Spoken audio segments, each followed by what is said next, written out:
आरंभ में हम एक सुंदर संसार में रहते हैं। आपके इर्द गिर्द अद्भुत वस्तुओं को देखें।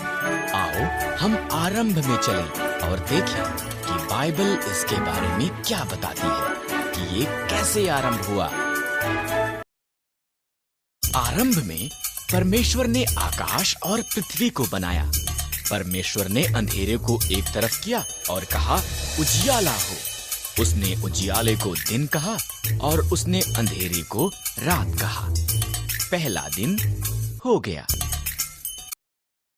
तब परमेश्वर ने ऊपर के पानी को नीचे के पानी से अलग करने के लिए एक अंतर बनाया। उसने उस अंतर को आकाश कहा। दूसरा दिन हो गया। परमेश्वर ने पानी को एक स्थान पर इकट्ठा किया और सूखी भूमि दिखाई दी। उसने सूखी भूमि को पृथ्वी कहा और इकट्ठे हुए पानी को समंदर कहा। तब उसने घास, अनाज के पौधे और पेड़ बनाए।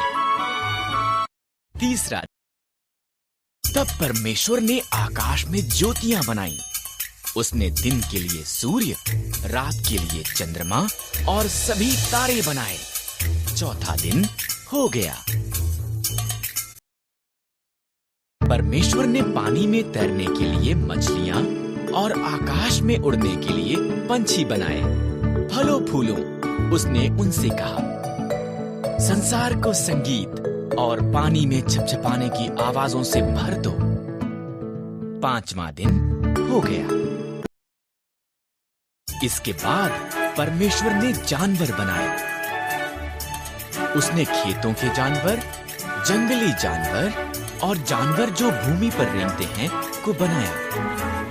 अभी केवल एक और चीज बनानी है। परमेश्वर ने कहा सब चीजों से विशेष अभी केवल एक और चीज बनानी है। इस तरह परमेश्वर ने आदमी और औरत को उसके स्वरूप में बनाया। फलों फूलों उसने कहा संसार पर अधिकार रखो। मछलियों, पंछियों और जानवरों की देखभाल करो। छठवां दिन हो गया।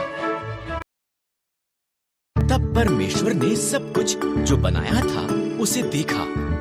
ये बहुत अच्छा है, उसने कहा। इस तरह सातवां दिन उसने विश्राम किया और उस दिन को विशेष बनाया। सातवां दिन हो गया। आप पहले आदमी और औरत, आदम और हव्वा एक सुंदर बाग में रहते थे जो परमेश्वर ने उनके लिए बनाया था। पर शैतान एक धूर्त सांप की तरह आया और आदम और हव्वा की परीक्षा ली। क्या परमेश्वर ने तुमको सही में कहा इन पेड़ों के फलों को मत खाओ? सांप ने हव्वा से पूछा। केवल बीज वाले पेड़ से, हव्वा ने जवाब दिया। अगर हम इससे फल खाएं तो हम मर जाएंगे। तुम नहीं मरोगे, सांप ने कहा। यहां पर एक कारण है कि क्यों परमेश्वर नहीं चाहते कि तुम इस पेड़ से खाओ। अगर तुम खाओगे तो तुम उसके जैसे बन जाओगे। जो वो जानता है तुम भी जानोगे। हव्वा ने फल खा लिया। उसने कुछ आदम को भी दिया जो उसके साथ था। उसने भी इसे खाया और एकदम से उन्होंने वो जाना जो उन्होंने पहले कभी नहीं जाना था।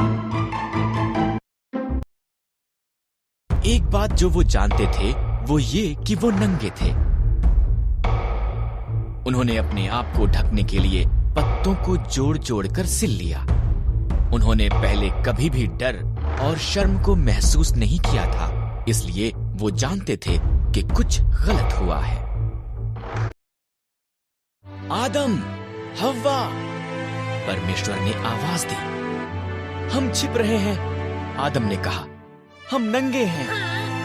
तुम इसलिए ये जानते हो क्योंकि तुमने उस पेड़ से खा लिया है। परमेश्वर ने गहरी सांस ली। तब आदम ने हव्वा को दोष दिया। और हव्वा ने सांप को दोष दिया। परमेश्वर ने कहा, सांप, तू पेट के बल चलेगा, एक स्त्री का पुत्र तुझे हराएगा।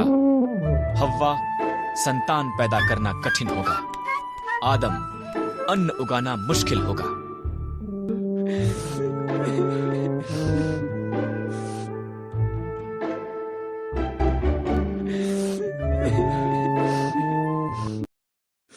तब परमेश्वर ने आदम और हव्वा के लिए कपड़े बनाए और उन्हें बाग से बाहर भेज दिया।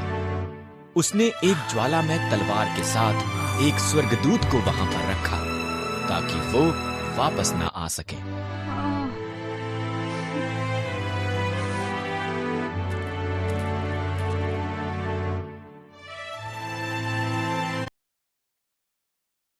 करके पृथ्वी लोगों से भर गई थी, पर उन्होंने इतना ज्यादा पाप किया कि परमेश्वर को दुख हुआ कि उसने उन्हें बनाया था। उसने पृथ्वी पर से हर एक को मिटाने के लिए एक जल प्रलय भेजने का निर्णय किया।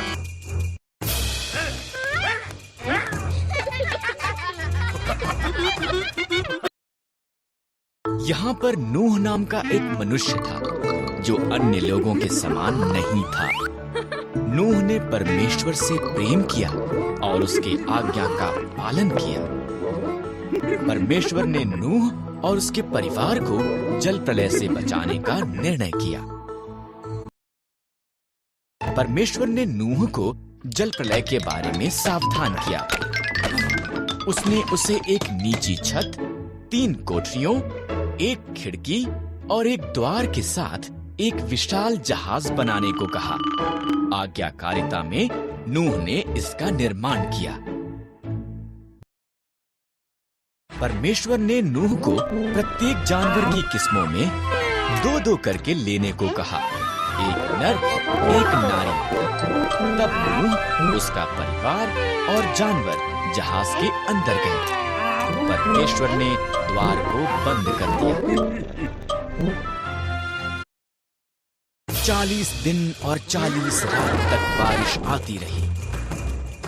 पानी आकाश से गिरा और समुद्रों और झीलों से भी ऊपर आया, यहाँ तक कि सबसे ऊंचे पहाड़ भी पानी में डूब गए।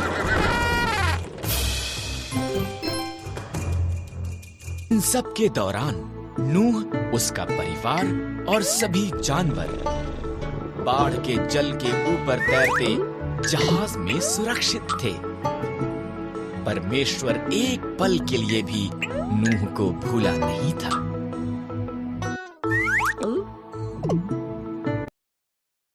परमेश्वर ने हवा चलाई, पानी सूखने लगा।